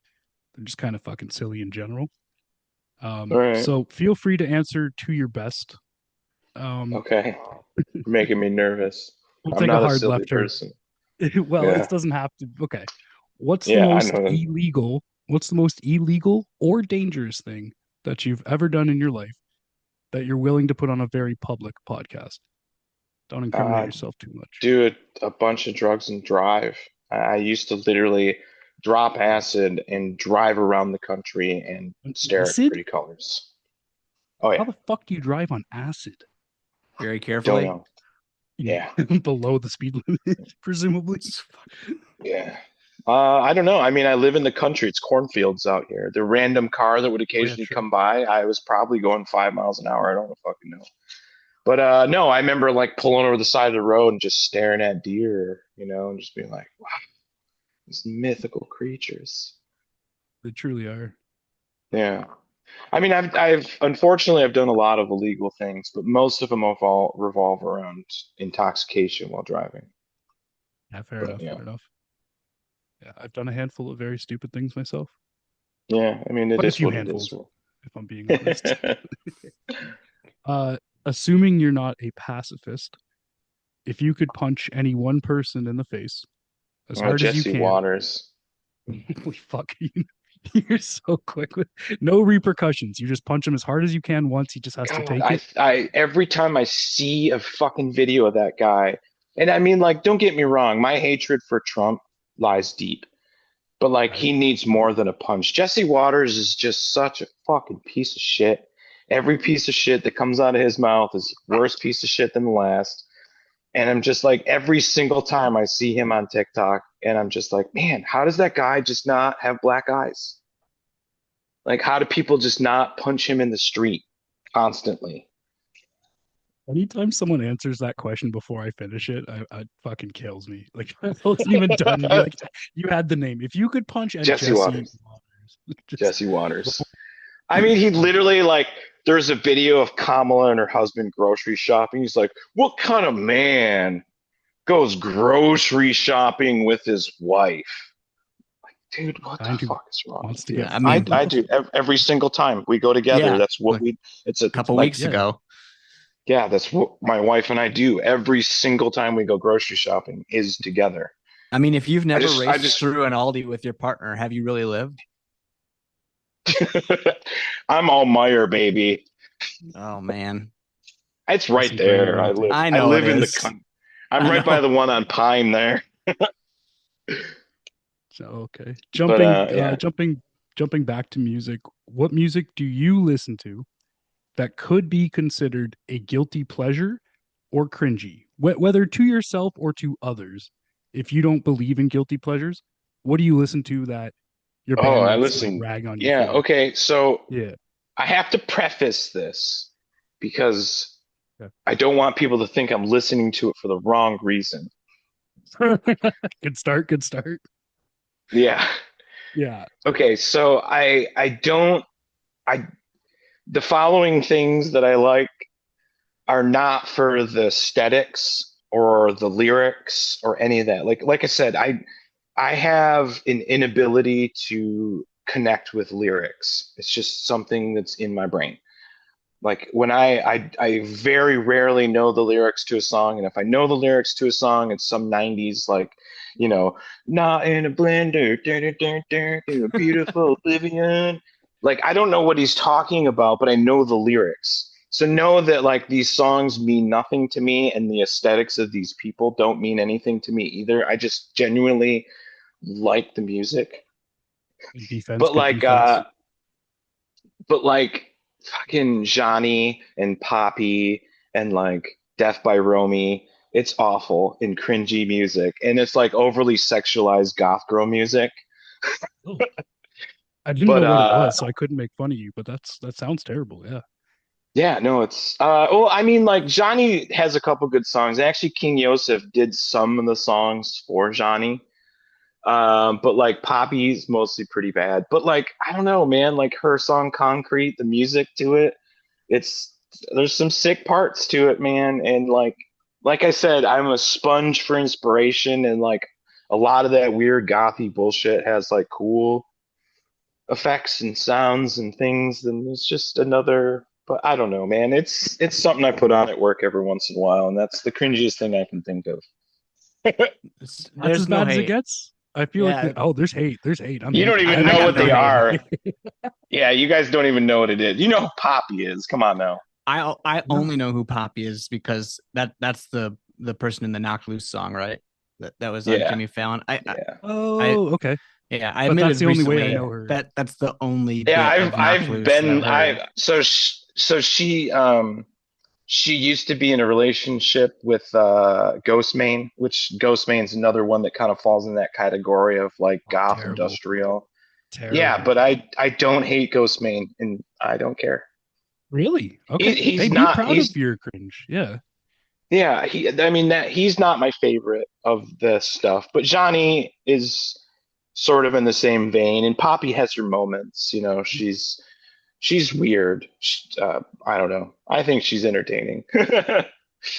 She's cringe to most people, but like her like fucking weird I am Poppy like puppet show stuff that she does, I love it. I don't care. Wild.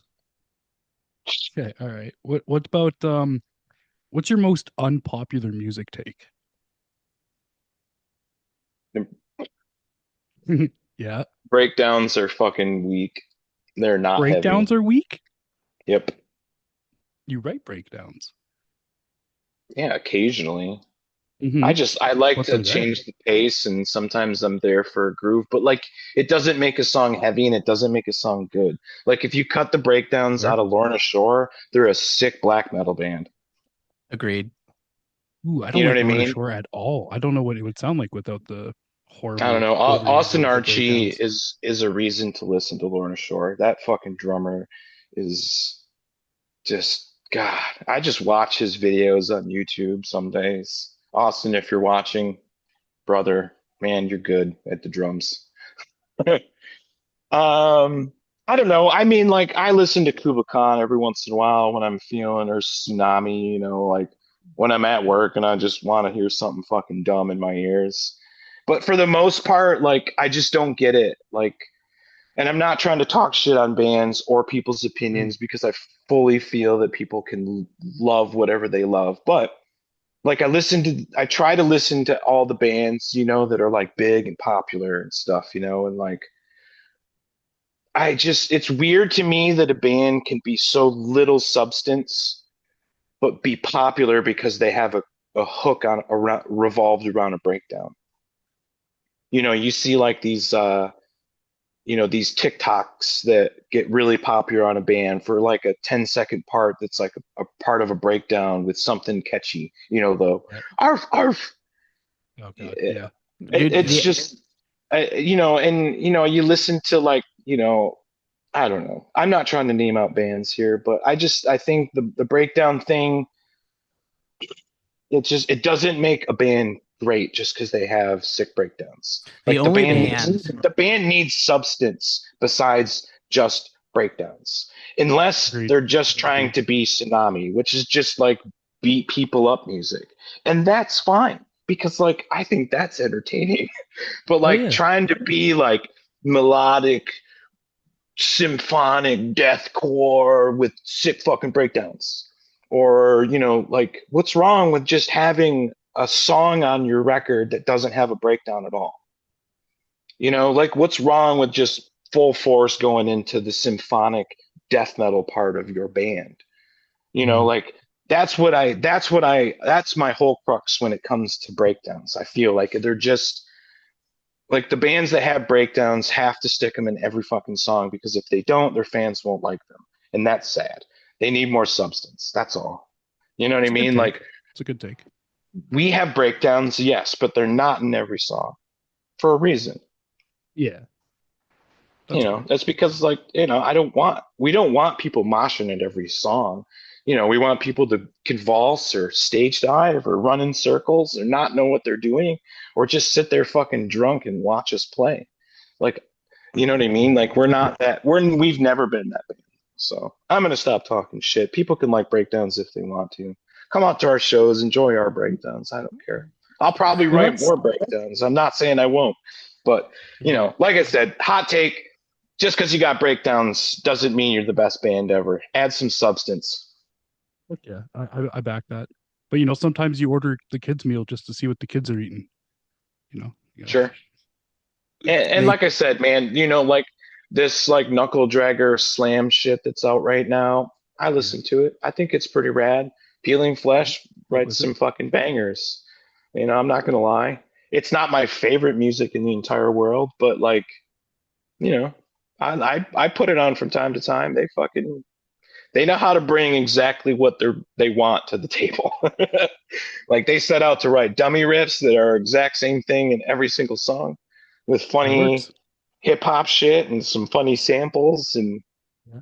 man, they have a formula, and it's working for them. So, but yeah, Yeah. it's there's a lot of overproduction too. I think is another thing that really gets me on some of, like the Bad Omens and the Motionless in White and those types of bands that are just so much production. I guess I just don't get it. I don't get it.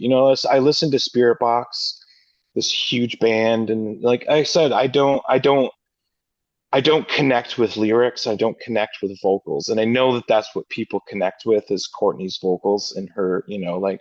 But the music is to me, I don't really find any substance in that. It just sounds like Evanescence to me. I love how a minute ago you're like, I'm not gonna keep naming names or talking shit. You know what? Actually, I hold on. know, but I'm high, and you got me on a tangent, so it is what it That's what I is. wanted. That's why I asked that question. All right, hard left turn, hard left turn. Usually throws people for a stutter. If you I could give got the entire world a gift, and it does not have to be a material possession, what would you gift to the entire world and why? you. The death of fascism. The, the what now? Why? It's pretty clear. That's You didn't say the gift it. of fascism. I said the death of fascism, Okay, I and the was like, reason why is pretty fucking clear. yeah, yeah, yeah, very clear. Okay, shit. I didn't Just hear the last. because, just because I know your country's leaning towards it as well, because I know Trudeau stepped down, and that shitbag that's trying to take over seems a little crass, kind of following in the same footsteps as us. But Hmm. yeah, our current leadership is a regime. It is not a presidency. What are you guys in a And week now? and the world needs this regime to go away. And the world needs every regime like it in this to go away. If I could gift that to the world, I absolutely would. Because I hate how topical that. Yeah. Yeah, it sucks, but it's a good gift to fucked up times we're living in. it's terrifying times we're living in. Jesus. Oh, this is going to be a bit of a hard pivot, but I guess I guess we're pivoting anyways. Uh, Next big goal or accomplishment you want to reach with the band before you were to call it a career? Do you have a milestone you're Yeah, looking to for hit, a sure. festival you want to play? I want to tour Asia, so Japan, Southeast Asia, Australia. That's part of the world. We actually are in talks of doing something in Japan. It's a matter. I mean, it's a big commitment, and we're Mhm. not a band that's big enough to like get a free ride, so it'd be a lot of out of our pocket type of situation. But I feel like it Scheduling too, is. right? What's that? Scheduling everybody with having big kid Yeah, I mean, jobs we're and shit all too, we're right? all adults. Even Yeah. just doing a tour in the States takes months of planning with how old and busy we are. But we got lives and dogs and significant others and businesses and but yeah, that's the big one, man, is I want to see more of the world, Japan and like Malaysia and Thailand and things of that nature. Do a little tour over there, skip around a bunch. That would be um, my climax for sure. Like if I succeeded that with this band, I could lay it to rest peacefully if I wanted. You know what I mean? Like I don't feel like I could stop now, right now. But like if that happened and I was like, I broke my hand and couldn't play guitar, at least I could say I got to go tour in Asia, something like that. Hell yeah. It's good goals to have. Gary, you got anything before I ask Well, the closer? I feel like what you're saying, Drew, is that you're gonna keep writing music.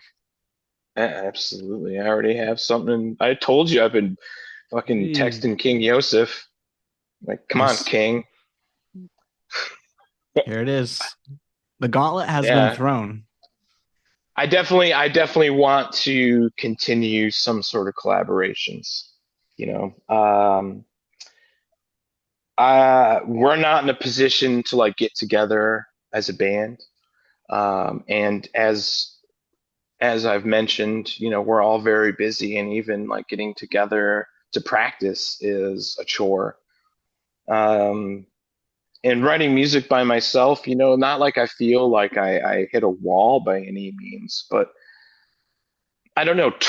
Um, when you look back at me being a musician as playing upright bass, it was a challenge that I wholeheartedly accepted, and like I know it's not like I mastered it, but it was never easy. I never made it easy. I always made myself learn something new from it, and working with new people, giving up control, um, like that's the other thing too, is like with distractions, I wrote all the music by myself.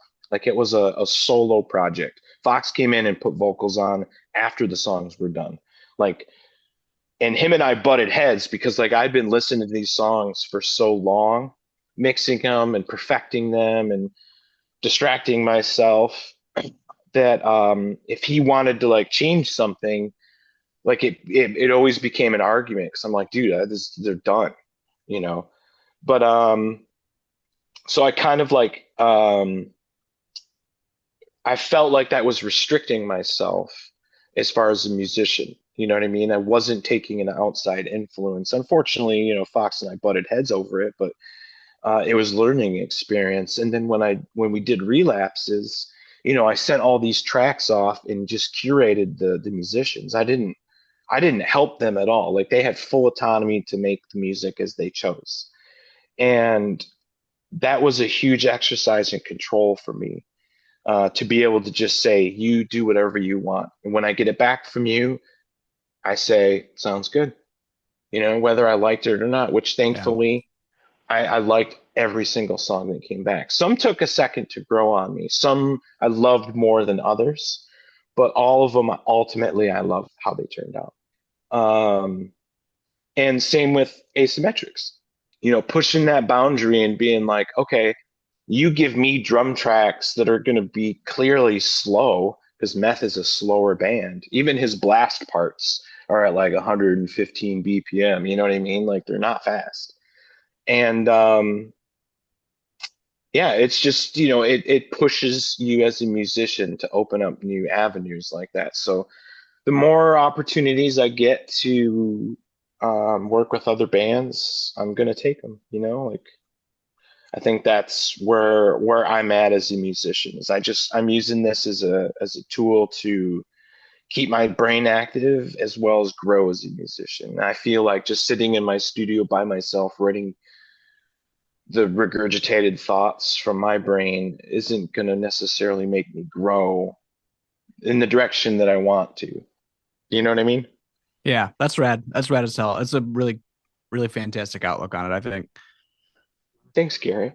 Yeah, you're welcome. I just like as someone who, but it's just like, look, I get it. You get a career and you fucking get old, and you're like, well, what am I doing with my life? And this is the one Yeah, thing that I'm gonna just throw myself at. So how can I give myself a new constraint or a yeah, new go get that feels fulfilling? right? Like you can sit and Yeah, like noodle. Oh, cool. I'm just, here's a dominant seventh, fucking rad. And you're just at some point in time, you're gonna like noodle on the same ideas over and over and be like, I'm not doing anything. I'm not going anywhere. So it yeah, becomes important. yeah, and I worry that like I'm gonna start writing gore grind songs. You know what I mean? Well, Like you've I already listen to. been playing on some, so Are you gonna do the vocals for it too? Just make those fucking horrible grunt I noises and shit. could. I did actually on Relapses the remix of Strange Music, which became Love. Which was I just took Strange Music and sped it up 10 times and then pitched Fox's vocals down to gore grind levels. And that's how that song came about.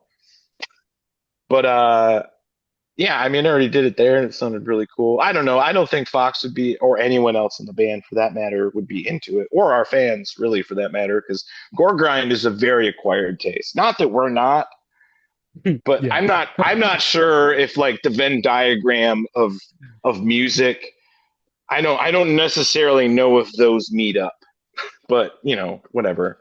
well, We yeah, were at because yeah. you're like notoriously, and I've interrupted you, but you're notoriously sort of polarizing from fans who are like, Mhm. you don't fit the like typical grindcore band mold. You don't do breakdowns.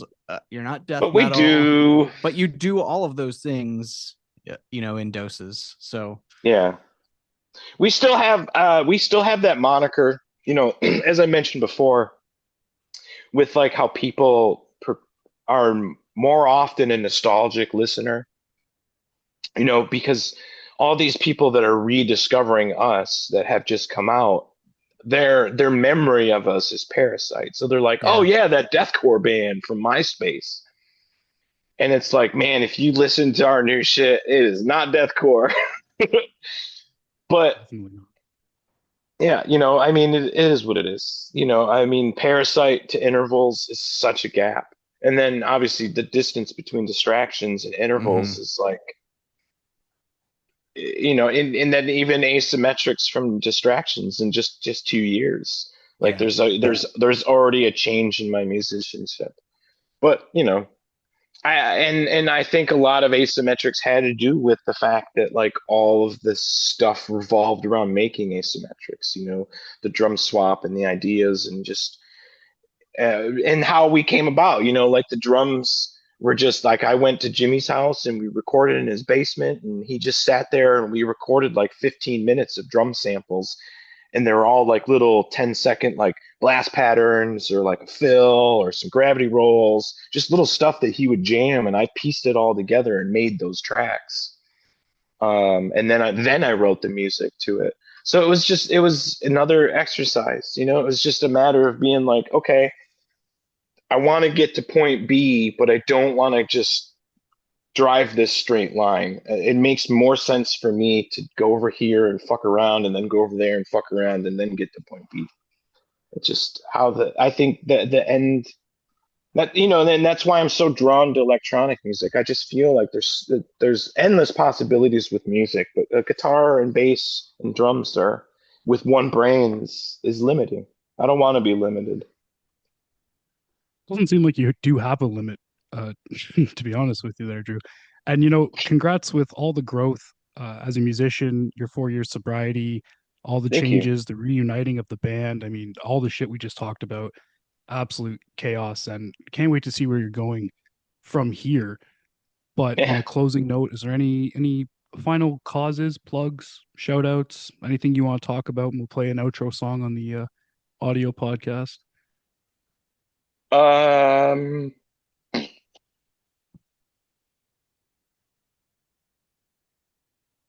I don't know. Go check us out on the social media, I guess. I don't know. I hate talking about Instagram in yeah, general those right suck. now. Yeah, Yeah. We have a YouTube. There's barely anything on that. I don't know, man. Just be nice to each other. Just because we're Oh different yeah. doesn't make us evil. Yeah. You know, just I don't know, man. People just need to stop being so crazy. But I guess that's it. I don't know, man. I'm not very inspirational, so, and I'm not much of a plugger either, but It doesn't have to be inspirational. smoke weed, chill out. Gary, man, thank you for co-hosting this. This was very cool. I didn't like Yeah, Gary, it super was know. really a pleasant surprise seeing you. It was good. It's funny when I asked him if he wanted to do this too. He's like, "Yeah, yeah, I've actually met them." I'm like, "Oh, okay, wild." I didn't know how much he had met you guys or how well he knew you, so I was just like, "Oh, cool." He's like, "Yeah, I did merch for them for like a little couple show run or whatever." Oh, I that was like, "Oh, reminds very me. cool." I Okay, here we go. here we go. You, Drew, Hmm. uh, on the Math Core Index podcast, Circle Okay. Takes the Square got brought up, and you said, Okay. "I've never seen them," and Oh, I'm gonna correct that point. okay. They opened on the Coalesce tour in Worcester, Massachusetts. They were the opening band. It was I one of did a two lot of drugs, so bands. I don't Yeah. have a lot of memory. Because apparently, also on that tour, I saw Pig Destroyer in You Maryland, did. You and I did. Yep. called Rick and told him about it.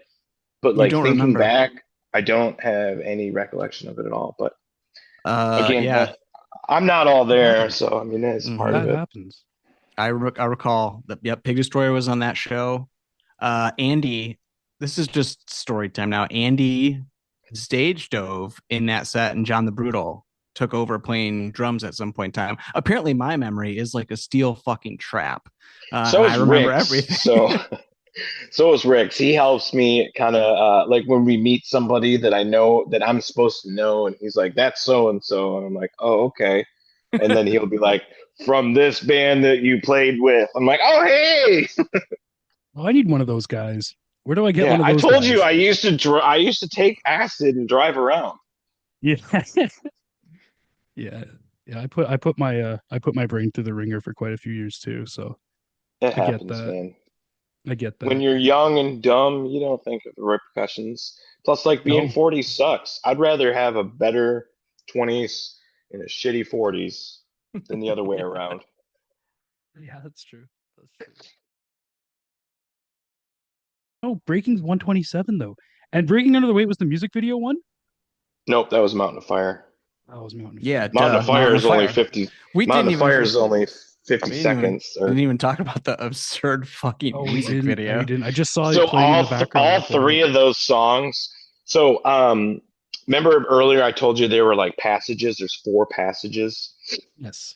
Um, so like the first three songs are the first passage. That's See You Next Tuesday drums and music with Guy on vocals and Fox. Um, all three of those songs, the lyrics are uh, together, like it's a long story. And then same with the next three, Syntax Error, Visions of Lifelessness, and Circum. Those all have to do with I think Seb said it had something to do with being a ghost and like haunting the next family that moves in or something like that. And Hmm. then yeah, so then the next three songs would be just the meth songs. Those all have to do with this like rabbits, some weird something with that haunting rabbit, something or other. Well, we can And then settle it yeah, this way then. Um, Sorry to cut you off. Where were you going with that for the next? oh, I was just telling you that little tidbit of information. I'm in a babbly mood at this point. I'm smoked quite a bit of weed in the last hour, so Yeah, I've had a few drinks over the chat.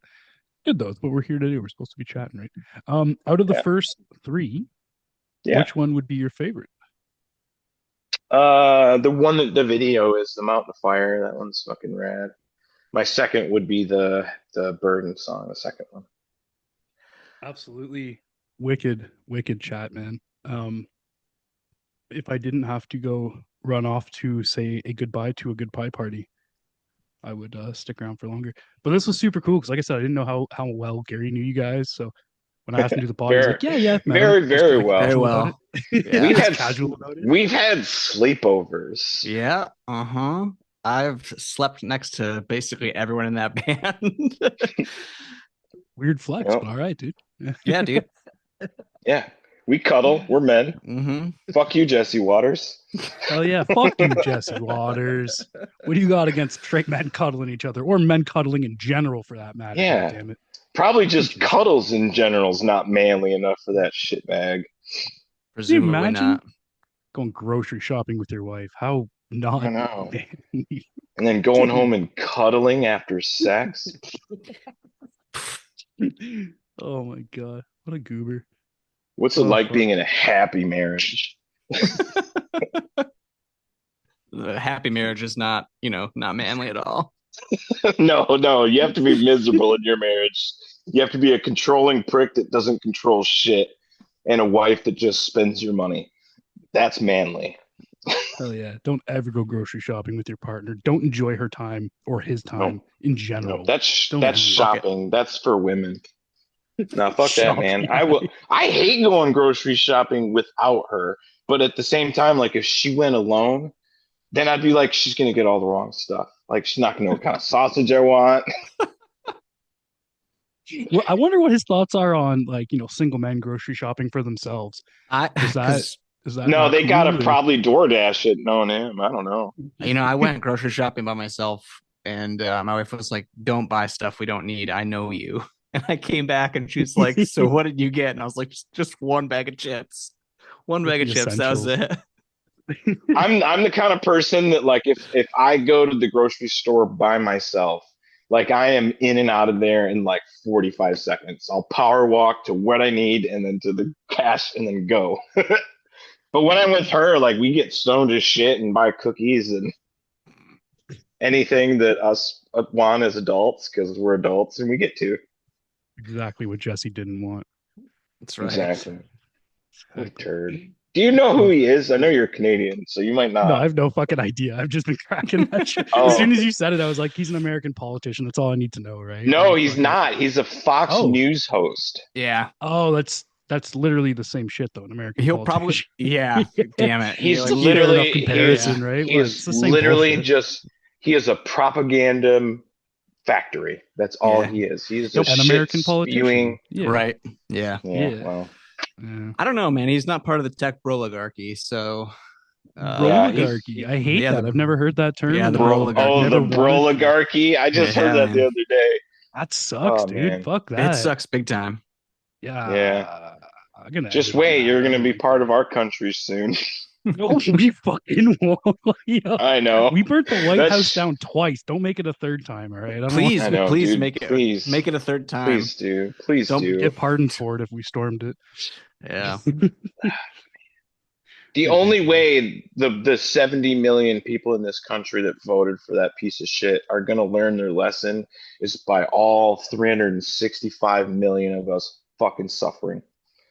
Isn't But it if they don't fucking learn their terrible? lesson after than this, I'm leaving. Fuck, I don't blame you. I'm leaving too. I got a goodbye Yeah, party to go to. Canada's expensive. No, I just mean I'm leaving in general. Oh, I gotta yeah. go All say right. That goodbye too. party. Drew, again though, this has been so awesome, man. Thank you for taking your time to come chat with Yeah. us. Thank you for bringing Gary Nye along. Gary Nye, the podcast guy. Oh, Oh, I'm one in. He's one in. Well, he's an amazing writer and obviously a huge music buff. So I didn't know Right. he knew you guys so well, but I knew he'd do well on the mic. So Yeah, Oh man, we I was did ready it. for some serious deep cuts. We could have talked music for much longer, but next Oh, time, yeah. part 2. Yeah, for sure. we can Yeah, always you do a ever want part me? two. You ever want me back on, man? I'll be glad to sit and get stoned with you dudes again. Well, I know you got some stuff cooking, so we'd love to have you back on again when you got some new stuff to talk about. I would Yeah, absolutely be into that. let's give me a little while, man. I got some stuff brewing.